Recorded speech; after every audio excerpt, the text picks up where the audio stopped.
Welcome to the Steve Reads His Post podcast. For those of you who are too busy or too lazy to actually read my post, I've taken on the huge effort of reading them to you. Enjoy.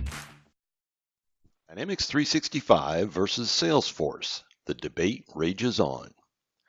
This recent post on LinkedIn reignited the ongoing Dynamics 365 versus Salesforce debate. Not surprisingly, emissaries from both camps weighed in, and the debate continues as I write this. Formerly a Salesforce shop for 10 years, we are now a Microsoft shop since 2011, so I'm as biased as any other debater. Bubbles. Let's face it, we all live in our bubbles. We are keenly aware of what is happening in ours and tangentially aware of what is happening in the others. As a former Salesforce partner, I'm often asked my thoughts on both bubbles. But to be fair, we've not been inside the Salesforce bubble for almost 7 years. My knowledge of Salesforce is fading, and I have enough to keep up with just keeping current with what is happening in my current bubble. The same would be true of Salesforce partners, so we're essentially arguing in circles. A Salesforce partner can no more argue the cons of Dynamics 365 than I can argue the cons of Salesforce, particularly now that my knowledge of that bubble has gone stale. All we can both speak to are the pros of our own bubbles, unaware that the other camp may very well have the very same pro. So I'm going to try and point out some of what I feel are the pros of Dynamics 365 and avoid the cons of Salesforce. Salesforce partners, please keep me honest. If I point out a pro that exists in your bubble also, please let me know in the comments. I also welcome pointing out the unique pros for the Salesforce camp in the comments as well. But before I get into that, we have to level set on some evolution. The old company. Microsoft has had an interesting relationship with customers, partners, and competitors over the years, and it was not always good. Few people in the industry would have trouble recalling some shitty thing that Microsoft did to them at one point or another over the decades that they have been around. Many constituents had a love-hate relationship with Microsoft for decades, but like it or not, Microsoft, by hook or by crook, became indispensable. I remember begrudgingly moving from WordStar to Microsoft Word a long time ago. Microsoft simply outspent WordStar, built a better product, and then intentionally crushed them like a bug. I loved WordStar, but not enough to limit myself to an inferior product. The same thing happened with Lotus 123. I was keenly aware that I was being assimilated into the evil empire, but there was no better option. Bill Gates was pretty ruthless, and Steve Ballmer doubled down on that. An employee could potentially lose their job for using an iPhone. It was not just Microsoft first, it was Microsoft only. Every competitive motion was a zero-sum game. We can't win unless you lose, and we are bigger and stronger and have more money than you. There's still a lot of bitterness out there from this legacy. Microsoft today. I remember back in 2014 when Ballmer announced that he was moving on and the search for a new CEO began. Some of the names being floated around seemed like obvious choices to continue the Microsoft we all knew, like it or not. Like most of us, I had no idea what to make of this dark horse Satya Nadella when he ended up getting the job. He was not loud or brash as I expected the new CEO would be. To be honest, I've not read his book. I did not have to, as I witnessed directly how he operated. I wondered how the board of directors came to select him.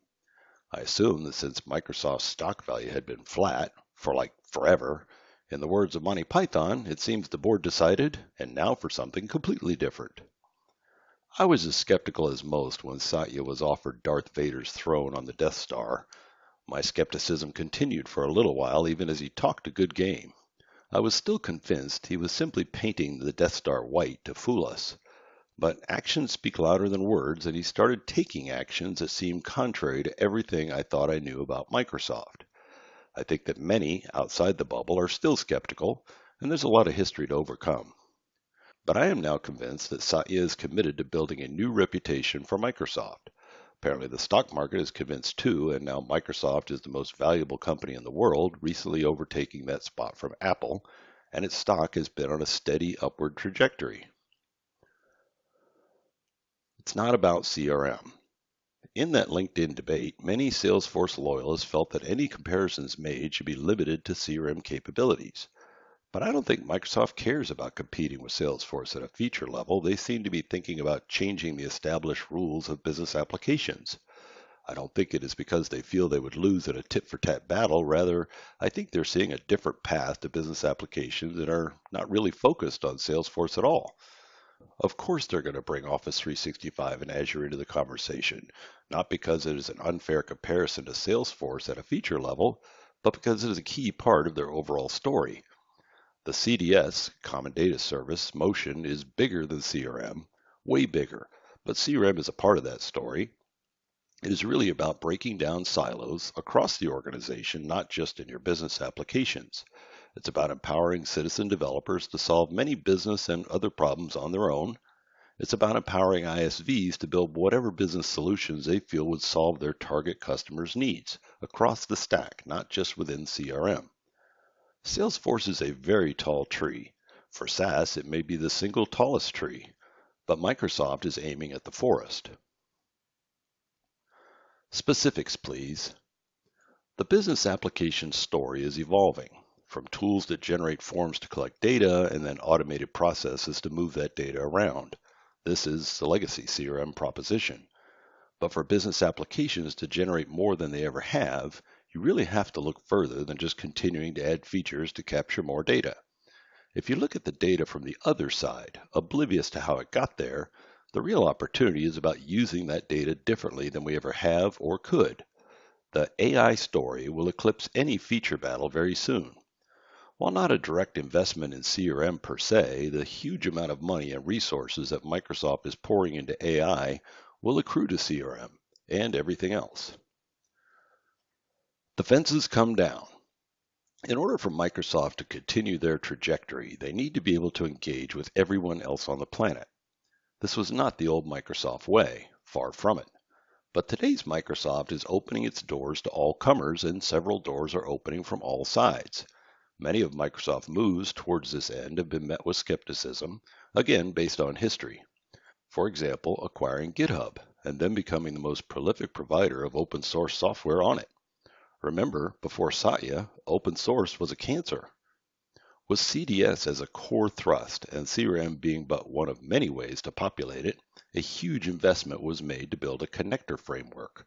With some 250 plus or minus connectors, and more being added every day by third parties, there are now many ways to capture and work with data in CDS. Don't forget, the long tail story is AI. Renewed love for ISVs. There is no doubt that Salesforce App Exchange has set the bar for how a third-party marketplace could succeed. Microsoft's efforts to date on similar motions have been less than stellar. There's now a laser focus on that motion, and again, it has little to do with Salesforce, but logical moves have been made that Salesforce made a long time ago, starting with the release of a platform license. Again, this is not CRM specific, but CRM will benefit. Rather, it is about, once again, CDS. As a master database repository ingesting data from many sources, business applications are yet another doorway, and with platform licenses, ISVs can build their own applications to access it. Will these be custom CRM systems? Could be, but many will not be what we traditionally have thought of as CRM systems. Automated forms over data? Sure, some will, but again, feeding into CDS, which becomes the beginning of the story instead of the end. Don't forget, the long tail story is AI. Changing the rules of engagement. To be sure, while not a primary focus, you have to expect that Microsoft is keeping an eye on Salesforce, just as Salesforce is keeping an eye on Microsoft. Microsoft has not made a dent in Salesforce's trajectory, but the rising tide has raised all boats, and Microsoft has grown significantly as well. The result of Microsoft efforts will be rippled through, and CDS will be the key story. It's not specifically designed as a Salesforce compete story, rather it is a different story that will also happen to compete with Salesforce's story. So when you hear that comparisons should be limited to CRM features, you can see why that makes no sense from our bubble.